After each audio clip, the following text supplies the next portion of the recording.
आवाज़ तो नहीं आई थी। गुड मॉर्निंग बच्चों, आज हम पढ़ेंगे हमारी हिंदी पाठमाला के पाठ 2 मेरा मित्र अनादि। तो इस पाठ में जो मेरा मित्र अनादि है, इसमें हमें यह बताया गया है कि बड़े लोगों का जीवन और उनकी बातें किसी का जीवन बदलने का सामर्थ्य रखती हैं।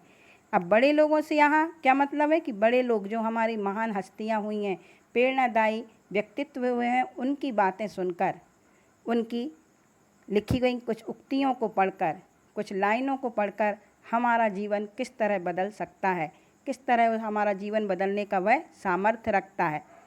कि एक धनी पिता का पुत्र लेखक बनने की चाह रखते हुए भी अपना सब कुछ बेचकर निर्धन बच्चों और गांव वालों को अपना सर्वस्व देकर इंसानियत की मिसाल कायम करता है। सर्वस्व मीन्स सब कुछ, जो भी उसके पास था वह सब पूरा गांव वालों के ऊपर निछावर कर देता है। तो यह सब वह धनी पिता के पुत्र को कैसे प्रेरणा मिली थी, यह इसमें परिवर्तन कैसे हुआ था, एक लेखक की उक्ति को पढ़कर। अब वह लेखक की उक्ति क्या थी, उस बालक में परिवर्तन कैसे आया, यह सब हम पाठ में पढ़ेंगे। पाठ हमारा कि बचपन में पढ़ाते पढ़ाते एक दिन मास्टर साहब ने हमसे पूछ लिया था, बड़े होकर तुम लोगों में से कौन क्या बनना चाहता है। मास्टर जी पढ़ा रहे हैं, पढ़ाते पढ़ाते अचानक उनको बच्चों से उन्होंने एक सवाल पूछ लिया कि बताओ तुम लोग बड़े होकर क्या बनोगे। अब इस तरह के मन में तो विचार आते नहीं है, हम बचपन रहता है, बचपन में हमें क्या है, खेलना कूदना है, मौज मस्ती करना है और अपने पेरेंट्स के सहारे जीवन व्यतीत करना है। अब उन्होंने इस बारे में कभी सोचा ही नहीं था कि हमें आगे क्या बनना है, क्या नहीं बनना। तो जब मास्टर जी ने इस तरह का प्रश्न पूछा तो सब बच्चे जो हैं अवाक रह गए। अवाक मीन्स आश्चर्यचकित रह गए, चुप हो गए, एकदम से उन्हें कुछ उत्तर नहीं सूझा।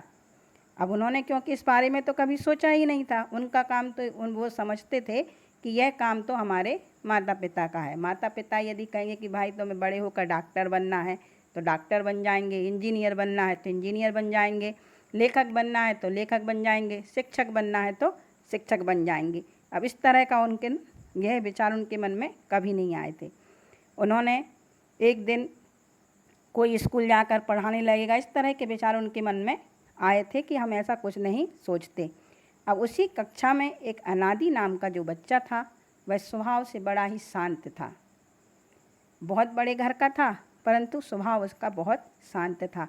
जो उनके पिता थे, अनादि के पिता कालीस बाबू, धनी होते हुए भी उनमें घमंड का नाम निशान नहीं था, उनको घमंड छू भी नहीं गया था।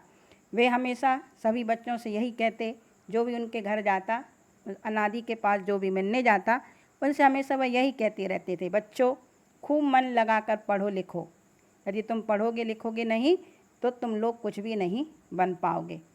अनादि पढ़ने में होशियार नहीं था, उसके लिए क्योंकि वह धनी पिता का पुत्र था, उसके लिए अलग अलग विषय के अलग से भी मास्टर रखे गए थे, कोचिंग क्लासें उसकी लगती रहती थी।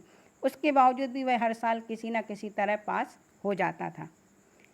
उस दिन जब मास्टर जी ने इस तरह का प्रश्न किया कि बड़े होकर तुम लोगों में से कौन क्या बनेगा, तो किसी ने कुछ उत्तर दिया, किसी ने कुछ उत्तर दिया। अनादि ने भी कहा, मैंने किसने, जो इस पाठ को लिखने वाले लेखक हैं विमल मित्र, उन्होंने कहा कि मैं बड़ा होकर लेखक बनूंगा। अनादि ने भी कहा कि मैं भी बड़ा होकर लेखक बनूंगा। अनादि के पिता को किताबें पढ़ने का बहुत शौक़ था। शौक़ मीन्स रुचि, उनको बहुत पढ़ने का शौक़ था। उनके घर में बहुत सारी ढेरों किताबें थी। वह जितनी, अब अनादि जो है उसे पढ़ने में होशियार तो नहीं था, परंतु जो घर में किताबें रखी हुई थीं उन्हें वह बड़े शौक़ से पढ़ता और उनको पढ़ पढ़ कर उसे ऐसा लगता जैसे उसने सारी दुनिया घूम ली है। अब हमें जिस जगह के बारे में जानकारी ना हो, किसी विषय के बारे में जानकारी ना हो, तो हम यदि किसी पुस्तकों को पढ़ते हैं तो उनसे भी ज्ञान हासिल कर सकते हैं। जैसे आपने 6वीं क्लास की पुस्तकों में पढ़ा होगा, वह बातें यदि हम इस शहर से बाहर नहीं गए हैं, परंतु शहर के बाहर की दुनिया का भी हमें ज्ञान पुस्तकों के द्वारा हो सकता है। तो उसी प्रकार अनादि ने भी पुस्तकों के द्वारा, उन्हें पुस्तकों को पढ़ पढ़कर सारी दुनिया को घूम लिया था। अब जो लेखक हैं वह भी जब अनादि के घर जाते तो वह भी अनादि के साथ उन पुस्तकों को पढ़ते और अनादि कहता कि वह उनसे कहता कि जानता है अच्छा लेखक होने से पहले अच्छा पाठक होना जरूरी है। जरूरी नहीं है कि जो लेखक है उसे। जब अनादि इस तरह की बातें करता तो वह पूछते, लेखक उनसे पूछते कि यदि तू लेखक बन जाएगा तो तेरे पिता का जो इतना बड़ा व्यवसाय है, तेरे पिता इतने धनी हैं, उन लोगों का इतना कारोबार चल रहा है, उसे कौन चलाएगा। तब अनादि भी पूछता और तू फिर किस प्रकार लेखक बनेगा। तो मैं कहता कि मैं दिन में नौकरी करूँगा और बाकी समय लिखूँगा। अब धीरे धीरे जो सभी बच्चे थे स्कूल से कॉलेज में और कॉलेज से यूनिवर्सिटी में पहुँच गए। अब वहाँ से निकलकर कौन कहाँ गया पता नहीं। अभी आप सब साथी हो, पता नहीं कौन आगे चलकर कहाँ जाएगा कहाँ नहीं जाएगा। फिर आप सब आपस में एक दूसरे से मिल पा रहे हो क्या, नहीं मिल पा रहे। लेखक जो हैं नौकरी के सिलसिले में विभिन्न प्रांतों में घूमता रहा। अनादि के माता पिता भी गुजर गए। पता चला कि उनकी जो हवेली थी अनादि ने किसी गैर बंगाली व्यापारी को बेच दी और वह विदेश भ्रमण को निकल गया। लेखक जो है नौकरी के लिए बरसों तक इधर उधर भटकते रहने के बाद उन्होंने सोचा कि अब मुझे एक जगह स्थायी रूप से टिक जाना चाहिए। और उसी समय एक हिंदी सिनेमा कंपनी जो है उन्होंने उनकी कहानी पर फिल्म बनाने का प्रस्ताव रखा। प्रस्ताव मीन्स विचार किया और पटकथा लिखने में मेरा सहयोग मांगा। अब उन्हें सिर्फ पटकथा लिखनी ही नहीं थी, उनके साथ उस लोकेशन जहाँ वह फिल्म बनना थी, जहाँ उसकी शूटिंग होना थी, उस जगह पर उनको साथ में ले जाने का विचार भी बना। जो शूटिंग होना थी कहाँ होना थी, वह लोकेशन कहाँ थी, मध्य प्रदेश के एक गांव में। अब उस जगह जाने के लिए रास्ते में बीच में एक नदी पड़ती थी जिसका नाम था आड़पा। प्रतिदिन असंख्य लोग उस नदी से इस पार से उस पार आते जाते रहते थे। लेखक और उनके साथ जितनी फिल्म बनाने वाली जो टीम थी सब उस पार से उस पार जाने के लिए उन्हें नाव का सहारा लेना पड़ा। वहाँ जाकर सिनेमा कंपनी का तंबू गाड़ा गया।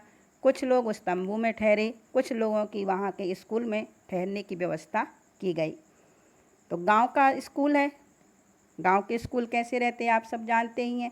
जो ग्राम पंचायत के द्वारा खोला गया था, स्कूल में छुट्टी चल रही थी। वहाँ लेखक जो है मास्टर जी से बातें कर रहे हैं। उन्होंने पूछा कि आप इस पिछड़े गांव में रहते हैं, इस पिछड़े गांव में रह रहे हैं जहाँ कोई सुख सुविधाएं नहीं हैं, ऐसे गांव में रहते हुए आपको खराब नहीं लगता क्या। जो मास्टर जी हैं उनका नाम है राम अवतार शर्मा। उन्होंने कहा क्यों लगेगा खराब, मेरे हाथों आखिर कुछ लोग तो अच्छे बच्चे अच्छे बन ही रहे हैं, पढ़ लिख कर अच्छे इंसान तो बन ही रहे हैं। मैं कुछ बच्चों को पढ़ा लिखा कर अच्छा इंसान बना रहा हूँ। उन्होंने जो लेखक हैं उनसे मास्टर जी ने उनको लेखक लियो टॉलस्टॉय से संबंधित एक अद्भुत घटना सुनाई, जिसे सुनकर मेरे सभी प्रश्नों के उत्तर मिल गए। अब पहले तो लेखक को आश्चर्य होता है कि टॉलस्टॉय जैसे महान लेखक का नाम इस छोटे से गुमनाम गांव में मिलने को मुझे मिल रहा है। वे सोचने लगे कि कभी मैंने तो विचार भी नहीं किया था कि इस छोटे से गांव में महान लेखक का नाम उन्हें सुनने मिलेगा। फिर वे बोले कि मित्र, मैं भी बचपन में लेखक बनना चाहता था, लेकिन टॉलस्टॉय के जीवन की वह घटना सुनकर अपनी उस आकांक्षा को, आकांक्षा मीन्स इच्छा को त्याग कर आज इस छोटे से गांव में स्कूल मास्टर बन गया हूँ। मास्टर जी भोजन बनाते बनाते लेखक से बात कर रहे हैं। उन्होंने कहा कि बहुत पहले की बात है, सन 1909 की बात है कि रूस में एक लड़का अपने कमरे के खिड़की दरवाजे बंद कर अपने माता पिता से चोरी छिपे एक 8 वर्ष का लड़का किसी को इस तरह चिट्ठी लिख सकेगा, इस पर कोई विश्वास नहीं करेगा। बर्तनियों की गलतियों से भरी, बर्तनी मीन्स जो शब्दों की जो अशुद्धियाँ होती हैं उनसे भरी हुई टेढ़ी मेढ़ी लाइनें, क्योंकि 8 वर्ष का बालक है, उसे सही से लिखना नहीं आता, इस तरह उसकी जो लाइनें हैं टेढ़ी मेढ़ी हैं, कागज़ भी ख़राब है। इस तरह वह चोरी छिपे उसे लेटर बॉक्स में डालकर आ जाता है। उस चिट्ठी का बहुत दिनों तक कोई जवाब नहीं आया। उस चिट्ठी में उसने क्या लिखा था, डियर टॉलस्टॉय, आप मेरा प्रणाम स्वीकार करें। दुनिया में सबसे अधिक श्रद्धा मैं आपके प्रति ही रखता हूँ। बड़ा होकर एक दिन मैं आपके समान ही साहित्यकार बनना चाहता हूँ। इसके लिए मैं आपसे आशीर्वाद की कामना करता हूँ। इति।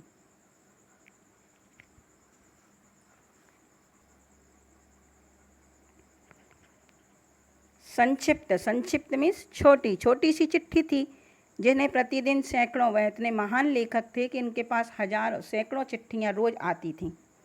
तो वह भला 8 वर्ष के एक साधारण से बालक की अशुद्धियों से भरी हुई चिट्ठी का जवाब क्यों देंगे, ऐसा सब लोगों का विचार था, सोचना था।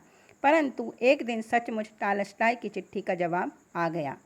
लड़के के माता पिता जो बाहर बरामदे में ही बैठे हुए थे, उन्होंने से डाकिया चिट्ठी लाकर देता है। उन्होंने समझा कि चिट्ठी उनके लिए है, लेकिन जब चिट्ठी पर उन्होंने अपने 8 वर्षीय पुत्र का नाम देखा तो उन्हें आश्चर्य हुआ कि 8 साल के लड़के को चिट्ठी कौन लिखेगा।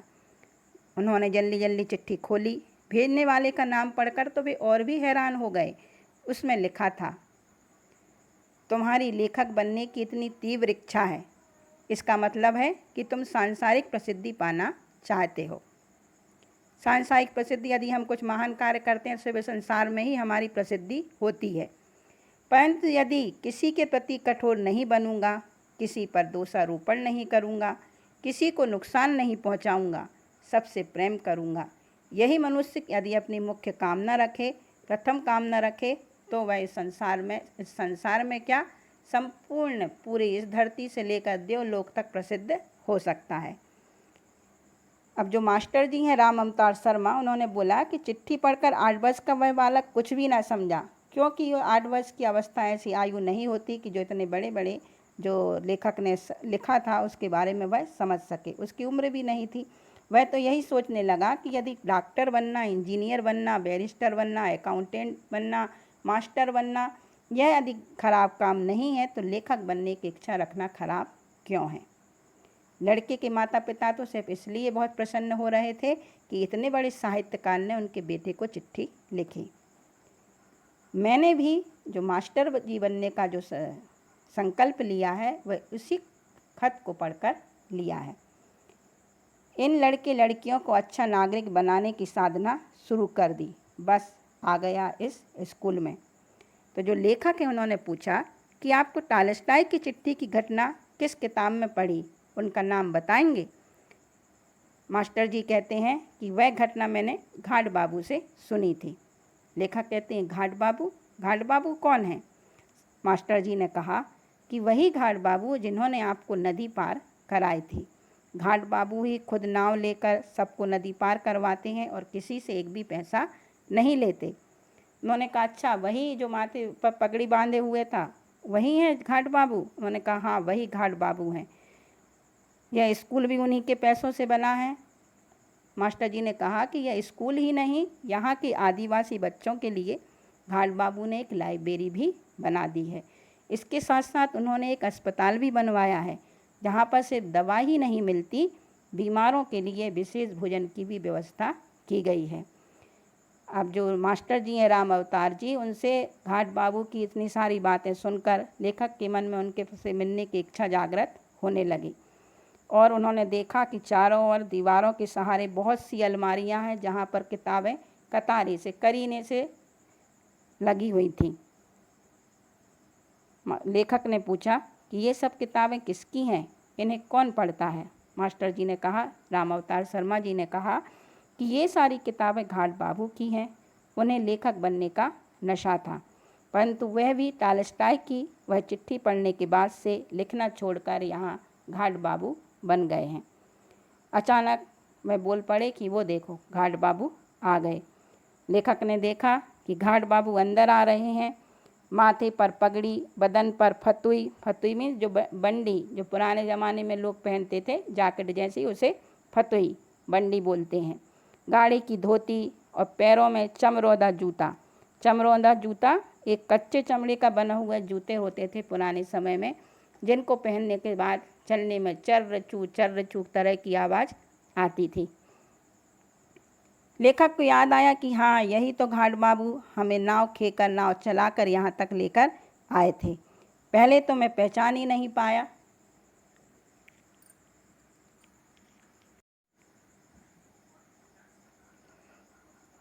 पहले तो लेखक उन्हें पहचान नहीं पाए, पर जैसे ही उन्होंने माथे से पगड़ी खोली वह पहचान गए और एकदम से उछलते हुए, खुशी से उछलते हुए चिल्ला पड़े, अरे अनादि। अनादि ने भी तब उनकी ओर देखा और पहचान कर कहा, अरे तू। अब अनादि कौन है? अब आपको याद आ गया होगा शुरू में अनादि, जो बचपन में लेखक का जो मित्र था अनादि, वही अनादि जो एक धनी पिता का पुत्र था। तो अनादि को सामने पाकर जो लेखक हैं उन्होंने अनादि को अपने सामने पाया तो वह अपने आप को बहुत छोटा समझने लगे और कहने लगे कि तूने हम सबको हरा दिया भाई। यह कहकर वह उनके पैरों को छूने ही वाले थे कि उन्होंने उन्हें हृदय से लगा लिया और कहा, छी छी, किस लिए पैर छू रहा है? तू पागल तो नहीं हो गया? मैं स्वयं को संभाले न रख सका। मेरी आंखों में सावन की झड़ी लग गई। मैं विचार करने लगा कि 2500 वर्ष पहले कोई राजा का पुत्र धूल भरे पथ पर उतरकर महात्मा बुद्ध हो गया था और इस युग में भी ठीक वैसे ही आश्चर्यजनक घटना घटी। एक करोड़पति का पुत्र अनादि मुखर्जी किसी की लिखी एक उक्ति पढ़कर न जाने किस जादू मंत्र से घाट बाबू बन गया था।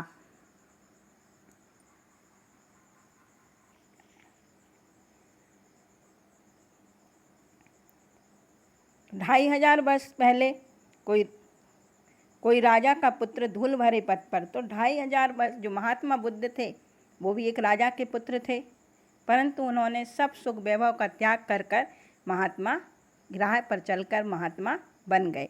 उसी प्रकार अनादि को लेखक महात्मा बुद्ध की तरह बताते हुए कहते हैं कि एक करोड़पति का पुत्र भी अनादि किसी लेखक की पढ़ी एक उक्ति को पढ़कर, जो उन्होंने 8 वर्ष के बच्चे को लिखा था कि मैं किसी पर दोषारोपण नहीं करूँगा, किसी को कष्ट नहीं पहुँचाऊँगा, इस तरह की जो उक्तियाँ एक लेखक ने 8 वर्ष के बालक को लिखी थी, उन्हीं उक्तियों को पढ़कर एक करोड़पति का पुत्र अनादि भी सब सुख वैभव को त्याग कर लोगों की सेवा में लग जाता है। और यह अंतर ना जाने किस जादू मंत्र से घाट बाबू बन गया था। तो जादू मंत्र कौन सा हुआ था? सिर्फ वह लेखक की टालस्टॉय की उक्ति को पढ़कर हुआ था। तो इस कहानी से हमें यह प्रेरणा मिलती है कि हमें अपने जीवन में महान महान हस्तियों से प्रेरणा प्राप्त करके अपने जीवन को सुंदर और सफल बनाना चाहिए।